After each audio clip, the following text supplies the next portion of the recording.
श्री स्वामी समर्थ. मित्रांनो, श्री गुरुचरित्रामुळे मनुष्याला जीवनामध्ये अनेक असे अद्भुत फायदे मिळतात. मनुष्याची सतत प्रगती होते, मनुष्याला मनोवांछित यश मिळते. तर आज आपण बघणार आहोत श्री गुरुचरित्र अध्याय 11. मित्रांनो, अध्यायाला सुरुवात करण्यापूर्वी खाली कमेंटमध्ये श्री स्वामी समर्थ असे लिहा. श्री स्वामी समर्थ. श्री गणेशाय नमः. सिद्धयोगी नामधारकांना श्री गुरु नृसिंह सरस्वतींचे चरित्र सांगू लागले. ते म्हणाले, श्रीपाद अवतारात मतिमंद ब्राह्मण पुत्र गुरुकृपेने विद्वान झाल्याची कथा मी तुम्हाला सांगितली. श्रीपादांनी त्यांच्या मातोश्रींना अंबिकांना शनी प्रदोष समयी शिवपूजन करायला सांगितले होते. त्यांनी आयुष्यभर ते व्रत केले. पुढे त्यांना मृत्यू आला. कालांतराने त्यांनी उत्तरेकडील करंज ग्रामी वाजसनीय शाखेच्या एका ब्राह्मणांच्या कन्या म्हणून जन्म घेतला. त्यांचे नाव अंबाभवानी. त्या उपवर झाल्यावर त्याच गावातील एका शिवभक्त ब्राह्मणांशी त्यांचा विवाह झाला. माधव आणि अंबा हे दाम्पत्य नित्य प्रदोष समयी शिवपूजन करत असे. शनिवारी आणि त्रयोदशीला विशेष शिवपूजा असायची. 16व्या वर्षी अंबा गरोदर राहिल्या. त्यांचे डोहाळे उत्तम होते. त्या ब्रह्मज्ञान बोलायच्या. 9 मास पूर्ण झाल्यावर एका शुभ दिवशी प्रसूत होऊन त्यांना पुत्ररत्न प्राप्त झाले. ते पुत्र अतिशय तेजस्वी होते. ते जन्मल्यापासूनच ओंकाराचा उच्चार करू लागले. याचे लोकांना मोठे आश्चर्य वाटले. विद्वान ब्राह्मणांनी त्यांचे जातक वर्तवले. म्हणाले, हे पुत्र महाभाग्यवान आहेत. हे अवतारी पुण्यपुरुष होतील. लोकांना गुरुरूपाने उपदेश करतील. यांच्या शब्दांना मोठी प्रतिष्ठा प्राप्त होईल. हे लोकांच्या इच्छा पुरवणारे चिंतामणी होतील. हे अष्टसिद्धी व नवनिधींचे स्वामी होतील. हे त्रिभुवनात पूज्य होतील. यांच्या दर्शनाने पतित लोक पावन होतील. यांच्या स्मरणाने महादैन्याचे निवारण होईल. काळाचे भय राहणार नाही. हे तुमच्या सर्व इच्छा पुरवतील. हे संसार करणार नाहीत, संन्यासी होतील. तुमचे भाग्य थोर, म्हणूनच यांचा लाभ झाला आहे. म्हणून यांची नीट काळजी घ्या. यांचे नीट पालनपोषण करा. ब्राह्मण ज्योतिषांनी त्या बालकांना अत्यंत आदराने वंदन केले. ते भविष्य ऐकून माधव आणि अंबा यांना अतिशय आनंद झाला. त्यांनी वस्त्राभूषणे देऊन त्या ज्योतिषांचा गौरव केला व त्या बालकांची दृष्ट काढली. माधव ब्राह्मणांचे नवजात पुत्र ओंकाराचा जप करतात. हे अभिनव वृत्त ऐकून लोक त्यांना पाहण्यासाठी येऊ लागले. तेव्हा त्यांना कोणाची दृष्ट लागू नये म्हणून त्यांचे मातापिता खूप काळजी घेऊ लागले. लोकांच्या उद्धारासाठी नरतनू धारण केलेल्या त्या परमात्मांना कोणाची दृष्ट लागणार. पण तरीही ते दाम्पत्य त्यांच्या रक्षणासाठी त्यांना मंत्रोक्त अंगारा लावत असत.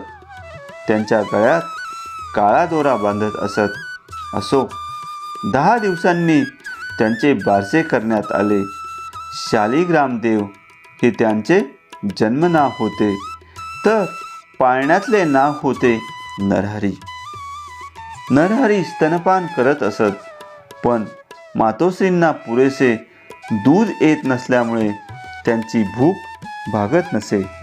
तेव्हा आंबा आपल्या पतींना म्हणाल्या, नरहरींना स्तन्य देण्यासाठी आपण एखादी दाई ठेवूया किंवा एक शेळी विकत आणूया. ते ऐकताच तान्ह्या नरहरींनी आपल्या उजव्या हाताने त्यांच्या स्तनाला स्पर्श केला. तर काय आश्चर्य, त्यांच्या दोन्ही स्तनांतून दुधांच्या धारा वाहू लागल्या. अशा प्रकारे जगाच्या कल्याणार्थ आलेल्या त्या अवधूतांनी सर्वप्रथम आपल्या मातोश्रींचीच चिंता दूर केली. त्या उभयतांनी त्यांना वंदन केले आणि ही गोष्ट गुप्तच ठेवली. नरहरी कधीही पाळण्यात निजत नसत. त्यांना जमिनीवर खेळायला आवडायचे. हळूहळू ते 1 वर्षाचे झाले. खेळू लागले, बागडू लागले, पण ओंकाराशिवाय दुसरे काही बोलतच नव्हते. त्यांच्या मातापित्यांनी त्यांना बोलते करण्याचा खूप प्रयत्न केला. त्यासाठी अनेक उपाय केले, पण उपयोग झाला नाही. त्यामुळे त्यांना आपले पुत्र मुके आहेत की काय अशी चिंता वाटू लागली. नरहरी 7 वर्षांचे झाले. 8व्या वर्षी त्यांची मुंज करावी लागणार होती. तेव्हा त्यांच्या पालकांना आपले पुत्र बोलत नाहीत, मग त्यांना गायत्रीचा उपदेश द्यायचा तरी कसा, असा प्रश्न पडला. मातोश्रींना तर अगदी भडभडून आले. शिवजींच्या कृपाप्रसादाने झालेल्या आपल्या एकुलत्या एक पुत्रांचे मुकेपण त्यांना सहन होईना. महेश्वरांनी आशा दाखवून आमची पुरती निराशा केली असे म्हणून त्या शोक करू लागल्या. तेव्हा त्यांचे मनोगत जाणून नरहरी घरातून एक लोखंडाची वस्तू घेऊन आले. ती तत्काळ सोन्याची झाली. ते पाहून मातापितांच्या आश्चर्याला पारावार उरला नाही. त्यांनी त्यांना घरात नेले. काही लोखंडी वस्तू त्यांच्या हाती दिल्या, त्याही सोन्याच्या झाल्या.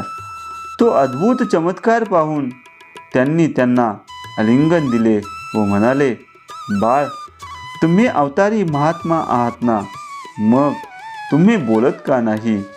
तुमचे बोल ऐकण्यासाठी आम्ही अक्षरशः आतुर झालो आहोत. ही आमची इच्छा तुम्ही पूर्ण करा. ते ऐकून नरहरी हसले. त्यांनी त्यांना जानवे, शेंडी, कटीमेखला यांच्या खुणा करून तुम्ही माझी मुंज करा, मग मी बोलीन असे सुचवले. त्यामुळे त्या उभयतांना परम संतोष वाटला. माधव आणि अंबा यांनी व्रतबंधासाठी सुयोग्य मुहूर्त काढून नरहरींची मोठ्या थाटामाटात मुंज केली. त्या मंगल प्रसंगी दाने, दक्षिणा, भोजन, मानपान यासाठी पुष्कळ द्रव्य खर्च केले. ते पाहून लोक म्हणू लागले, हे दाम्पत्य एवढा खर्च कशासाठी करत आहे? कारण यांचे पुत्र मुके आहेत. ते गायत्री मंत्र कसा म्हणणार? पुढे वेद अभ्यास कसा करणार? दुसरे म्हणाले, आपल्याला भोजन व दक्षिणा मिळाल्याशी कारण ते पुत्र शिकतील की नाही याची चर्चा करण्यात आम्हाला स्वारस्य नाही. अशा प्रकारे त्या समयी लोक आपापल्या परीने काहीही बोलत असले तरी नरहरींचे मातापिता मात्र आनंदात होते. मौजी बंधनात सर्व विधी यथासांग पार पडले. माधवांनी नरहरींना गायत्रीचा उपदेश केला.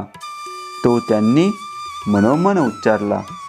मंत्रदीक्षा झाल्यावर त्यांच्या माताजी भिक्षा घेऊन आल्या. तेव्हा पहिली भिक्षा घालताच ते ऋग्वेद म्हणू लागले.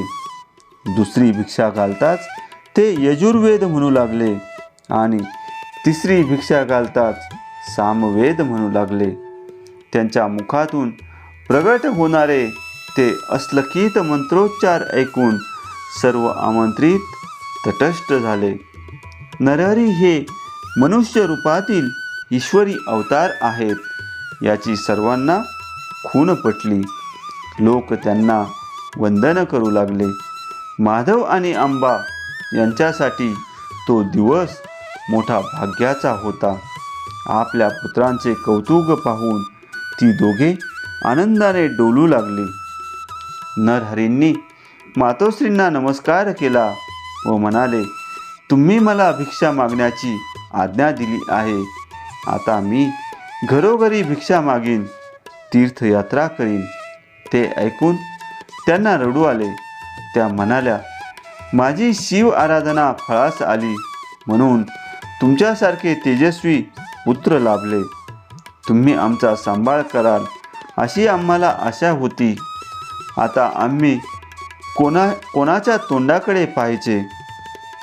बोलता बोलता शोक असह्य होऊन त्या मूर्छित पडल्या. नरहरींनी त्यांना सावध केले व म्हणाले, मला नियोजित कार्यासाठी ग्रहत्याग करणे भाग आहे म्हणून मला अडवू नका. तुम्हाला आणखी 4 विद्वान पुत्र होतील. ते तुमची उत्तम सेवा करतील. त्यांनी आपला हात त्यांच्या मस्तकी ठेवला. त्यामुळे त्यांना पूर्वजन्मीचे स्मरण झाले. आपले पुत्र नरहरी हे श्रीगुरु श्रीपाद वल्लभ आहेत. आपण त्यांचे नित्य प्रदोषसमयी पूजन करायचे म्हणून या जन्मात ते आपल्या पुत्राच्या रूपाने प्रगट झाले आहेत हे त्यांनी ओळखले. नरहरी त्यांना म्हणाले, मातोश्री, मी तुम्हाला जाणीवपूर्वक हे ज्ञान दिले आहे. याची कुठेही वाच्यता करू नका. मी संन्यासी असल्यामुळे तीर्थयात्रा करण्यासाठी निघणार आहे. मला निरोप द्या.